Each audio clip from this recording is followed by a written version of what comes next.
जय श्री कृष्णा, जय श्री राम। आज हम भगवत गीता के अध्याय 2 के 50वें श्लोक से लेकर आगे के बारे में पढ़ा, जिसमें बताया गया है कि जो भगवान की भक्ति में निष्ठ हैं, वह व्यक्ति को सुख-दुख, मान-हानि, पाप-पुण्य से कभी भी, है ना, उत्तेजना नहीं होती, ना ही वह कभी उस कर्म फल में बंधते हैं। और दूसरी चीज़ ये बताया गया, ये चीज़ मैंने पढ़ा, ये चीज़ मैंने सीखा कि भक्ति योग में वही पुरुष निष्ठ होते हैं जो विवेकी पुरुष हैं, है ना? शरण लेकर के क्या करता है कि संसार के जितने भी कर्म फल हैं, उन सारे बंधनों से वह मुक्त हो जाते हैं और जन्म मृत्यु चक्र से सदा सदा के लिए वह मुक्त हो जाते हैं, है ना? और बताते हैं कि उस कहता है इस प्रकार उन्हें उस अनामय पद की प्राप्ति होता है जो सब दुखों से क्या होते हैं, परे होते हैं। उसके जीवन में दुःख और सुख एक समान लगने लगते हैं, है ना? और आगे कहते हैं कि जो व्यक्ति, है ना, जब तक व्यक्ति संसार में है, ये संसार ही सबसे बड़ा दुःख का कारण है और इसमें घृणास्पद भी है, क्योंकि यहाँ पर, है ना, यहाँ पर ही लोग क्या करते हैं, स्वार्थ हैं, जिसके दिल में करुणा नहीं है, दया नहीं है ना? ये सारे चीज़ें आज के इंसान के जीवन में ख़त्म हो चुके हैं, जिस कारण से हर इंसान एक राक्षस के भाँति जीवन को यापन कर रहे हैं। क्यों, है ना? और क्या कहते हैं हर व्यक्ति यह सोच कर के अपने कर्मों में लगे रहते हैं कि मैं इस कर्म को कर कर के सफल हो जाऊँगा, परंतु उन्हें ये पता नहीं होता कि ये जो कर्म किए जा रहा है, ये कर्म, है ना, उसके कर्म फल से मुक्ति की प्राप्ति की मार्ग नहीं है। और आगे बताते हैं, आगे कहते हैं श्री कृष्ण भगवान कि जो जब तेरी बुद्धि मोह रूपी शगन दलदल से पार कर जाएगी, उस समय तू सुने हुए जो सुनने योग्य है, उससे भी वैराग्य को प्राप्त हो जाओगे। कहने का मतलब ये है, श्री कृष्ण भगवान कहते हैं कि जब तक तेरी बुद्धि इस दलदल में फँसे हुए हैं कि यहाँ के लोग अपने हैं, पराए हैं, है ना? सुख है, दुःख है हमारे जीवन में, इस चीज़ में, इस मोह-माया में जब तक फँसे हुए हैं, तब तक आपको सुख-दुःख, मान-हानि की ही आपको दुःख होंगे। परंतु जैसे कहते हैं, आगे कहते हैं श्री कृष्ण भगवान कि भगवत परंपरा के महान, है ना? कि कहते हैं कि क्षम कहते हैं क्या कि श्री कृष्ण भगवान कहते हैं क्या कि जो व्यक्ति, है ना, सुबह स्नान करे, चाहे वो शीत हो, ग्रीष्म ऋतु, चाहे किसी भी प्रकार की ऋतु क्यों ना हो, वह श्री कृष्ण भगवान का नित्य स्मरण करता हुआ, है ना, स्मरण करे। अपने भोजन को ग्रहण करने से पहले श्री कृष्ण भगवान के चरणों में अर्पण करते हुए उसके, है ना, उसके आदों में अन्न का ग्रहण करे। वही व्यक्ति क्या है, सारे पाप योग से मुक्त हैं। आगे श्री कृष्ण भगवान कहते हैं कि जिस समय तेरी बुद्धि वेदों की अलंकारिक भाषा में विचलित हुए बिना स्वरूप समाधि में अचल रहेगी, उस समय तुझे दिव्य बुद्धि योग की प्राप्ति होगी। कहने का तात्पर्य ये है, श्री कृष्ण भगवान कहते हैं कि जो व्यक्ति, है ना, जो व्यक्ति इंद्रियों में विचलित हुए बिना, इंद्रिय विग्रह हुए बिना, है ना, जो व्यक्ति अपने कर्मों में निष्ठ है, वही व्यक्ति वास्तविकता में क्या सफल है ना? कहने का तात्पर्य ये है कि समाधि वेता वही कहलाता है, जो समाधि वेता वही पुरुष हैं, जो कृष्ण भावना भावित के अलावा और कोई चीज़ें उसको नज़र नहीं आती, जो श्री कृष्ण भगवान के मनोमस्तिष्क में, है ना, अपने मनोमस्तिष्क में श्री कृष्ण भगवान का दर्शन करते हैं। हर क्षण में, हर कण में जो श्री कृष्ण भगवान को देखता है ना?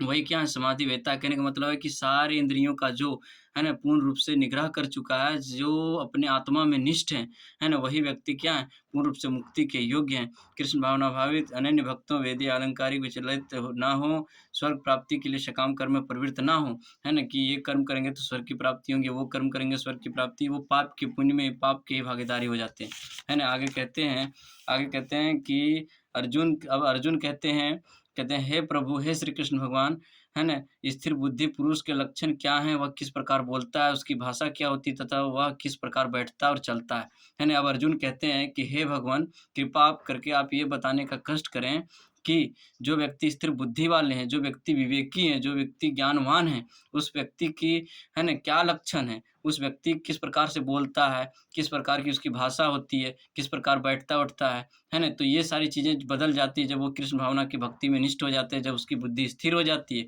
चारों ओर से इंद्रियाँ जब उसके अधीन हो जाते हैं, है ना? कहने का मतलब ये है कि धनवान धनवान की धैर्यता का रोगी के रोग तथा विद्वान की विद्वता का परिचय उनके लक्षणों में मिलता है ना? इसी प्रकार कृष्ण भावना भावित भक्त व्यवहारों के विशिष्ट लक्षणों से युक्त होते हैं, है ना? तो श्री कृष्ण भगवान इसके जवाब देते हैं कि अ, इस मंगलमय श्री भगवान ने कहा कि हे पार्थ, जिस काल में यह जीव मन से उत्पन्न विषय वासना को संपूर्ण रूप से त्याग कर चित्त द्वारा आत्मा में संतुष्ट रहता है, उस समय इसे स्थिर बुद्धि कहा जाता है ना? कहता है क्या कि जिस समय इंसान के सारे इंद्रियाँ उसके अधीन हो जाए, है ना? सारी इंद्रियाँ इंद्रियाँ उसके अधीन हो जाए और विषय वासना को, है ना? सारे विषय वासना को त्याग करके पूर्ण रूप से भक्ति में निष्ठ हो जाए, अपने चित्त को अपने आत्मा में समाधिस्थ कर ले, अपने इंद्रियों को अपने आत्मा में समाधिस्थ कर ले, उस समय वह व्यक्ति स्थिर बुद्धि पुरुष हो जाता है ना? आगे कहते हैं कि जो तीनों प्रकार के दुखों की प्राप्ति से उद्वेग को प्राप्त नहीं होता, सुख में स्पृहा शून्य रहते हैं। कहता है 3 प्रकार के दुःख हैं संसार में, जिसमें से पहला ये है कि जब व्यक्ति सुखी में हो, वह ज़्यादा हर्षित नहीं होता और कहता है जो जिस व्यक्ति के अंदर आसक्ति, भय और क्रोध से मुक्त हो, जो व्यक्ति में भय ना हो, है ना? जिसका विषय वासना में निष्ठ ना हो, वह व्यक्ति उसे स्थिर बुद्धिमति वाले कहा जाता है ना? कहने का मतलब ये है कि त्रिविध गुण दुःखों के आक्रमणों से विचलित ना होता है, उन्हें आततायी भगवत कृपा समझा जाता है ना? आगे कहते हैं श्री कृष्ण भगवान कहते हैं कि जो पुरुष सब ओर से स्नेहरहित हुआ ना तो शुभ की प्राप्ति से हर्षित होता है, जब किसी प्रकार की सुख की प्राप्ति होता है तब वह ना तो अधिक खुशी होती है और ना ही अशुभ की प्राप्ति होने पर शोक करता है। जब वह सफल होता है तो वह अधिक शोक मगन नहीं होता। वह पूर्ण रूप से ज्ञान निष्ठ पुरुष है, उसके अंदर ज्ञान है ना? आगे कहते हैं श्री कृष्ण भगवान की प्राकृतिक जगत में नित्य निरंतर शुभ अशुभ उथल-पुथल होती रहती है। जो इससे उद्वेलित नहीं होता, जो इससे विचलित नहीं होता, जिसके मन नहीं भटकते, विचलित नहीं होते, शुभ-अशुभ से प्रभावित रहता है, कभी भी शुभ-अशुभ कर्म फलों से दुखी नहीं होते, है ना? उस पुरुष को कृष्ण भावना भावित जानना चाहिए। जब तक संसार में निवास कर रहे हो तब तक शुभ-अशुभ का संभावना बनी रहेगी, संसार में जब तक हो तब तक सुख-दुःख की प्राप्ति होती रहती है, क्योंकि यह जगत द्वंद्वों से पूर्ण है, यह जगत में दुःख की प्राप्ति अवश्य होती है, परंतु कृष्ण भावना भावित अनन्य भक्ति से प्रभावित नहीं होता, उसका प्रयोजन एकमात्र श्री कृष्ण भगवान से होता है, सर्वमंगल यह कृष्ण भावना भाई शुद्ध सत्वमयी समाधि का प्रदान करती है ना? कहने का मतलब ये है कि आप जिस कर्म के लिए, जिस कर्तव्य के लिए निष्ठ हैं, उस कर्तव्य और कर्म में हमेशा तत्पर रहें, उसके अलावा आप किसी और चीज़ों के बारे में ना सोचें। यही कि कृष्ण भावना भावित का कहने का तात्पर्य है कि जिस प्रकार से हम सारे सांसारिक दुखों को अपने अधीन समझ लेते हैं, सोचते हैं कि यह दुःख हमारे लिए सिर्फ़ है और हम उसके लिए दिन-रात रोते रहते हैं, शौक करते रहते हैं, वह हमारे लिए व्यर्थ है।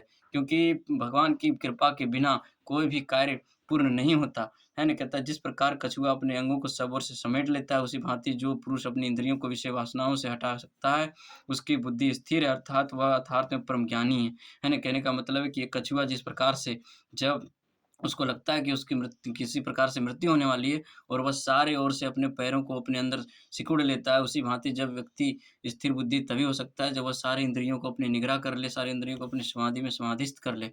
और कहने का है ना, वही परम ज्ञानी पुरुष है। कहने का मतलब है कि अपनी इच्छा के अनुसार इंद्रियों को वश में कर सकता है, परंतु अधिकांश लोग तो दास की भाँति इंद्रियों की आज्ञा का पालन करने में ही लगे हुए हैं। इस श्लोक में योगी के बैठने का प्रकार कहा गया, इंद्रियाँ वस्तुतः विषधर सर्पों के समान है ना? इंद्रियाँ जो है, ये जो सारी इंद्रियाँ हैं, वो एक विषधर सर्पों के समान, एक विषधर साँप के समान है ना? विषधर सर्पों के समान उन्हें मन स्वच्छंद एवं स्वच्छमय आचरण ही सदा प्रिय रहता है ना? उसी उसको हमेशा इंद्रियों को हमेशा अपने अनुसार चलना पसंद होता है, अपने अनुसार कर्म करना पसंद होता है। परंतु कहता है कि अथवा भक्त इंद्रिय सर्पों की निग्रह करने में सपेरे का समान वो कहता है यह आवश्यक है कि वह उन्हें स्वेच्छाचार कभी ना करने देता है ना? क्या कहता है कि कहने का मतलब है कि यह आवश्यक है कि योगी अथवा भक्त इंद्रिय रूपी सर्पों का निग्रह करने में सपेरे के समान बलवान होना चाहिए। जिस प्रकार एक सपेरा साँप को अपने अधीन कर लेता है, उसी प्रकार आपको भी अपने इंद्रियों को अपने अधीन करना सीखना होगा, करने की कोशिश करना होता है। शास्त्रों में इसके लिए अनेक विधि निषेध हैं, विधि विधान हैं, जिसका पालन करके हम अपने सारे इंद्रियों को अपने अधीन कर सकते हैं। आगे कहते हैं श्री कृष्ण भगवान की इंद्रिय तृप्ति का संयम करने से बद्ध जीव के विषय तो निवृत्त हो जाते हैं, परंतु भोगों में आसक्ति बनी रहती है। कहता है कि जो विधि विधान है उसके द्वारा तो व्यक्ति करके अपने इंद्रियों को अपने अधीन कर लेते हैं, परंतु व्यक्ति के अंदर जो भोग विलास की वासना है वह हमेशा बनी रहती है। उससे उसका भी निवारण करने का उत्तम पद्धति भगवद गीता में बताया गया है, किस प्रकार से उत्तम रस के अनुभव से उसकी भी निवृत्ति हो जाती है और बुद्धि योग की प्राप्ति होती है ना? कहता है कि कहने का तात्पर्य ये है कहना चाहते हैं श्री कृष्ण भगवान की विधि विधान द्वारा विषय भोग को मर्यादित करना योगी के लिए कुछ खाने पदार्थ को निषिद्ध करने जैसा है। कहता है जब एक रोगी रोगग्रस्त हो जाते हैं और जब उन्हें चिकित्सक कहते हैं कि इन चीज़ों का त्याग करना है और वो उस चीज़ को त्याग नहीं करने में असमर्थ हो जाते हैं, उसी भांति जब हमें अपनी इंद्रियों को निग्रह करने की बारी आती है तो हमें लगता है कि यह चीज़ श्रेष्ठ नहीं है ना? रुचिकर नहीं है ना? कहता परंतु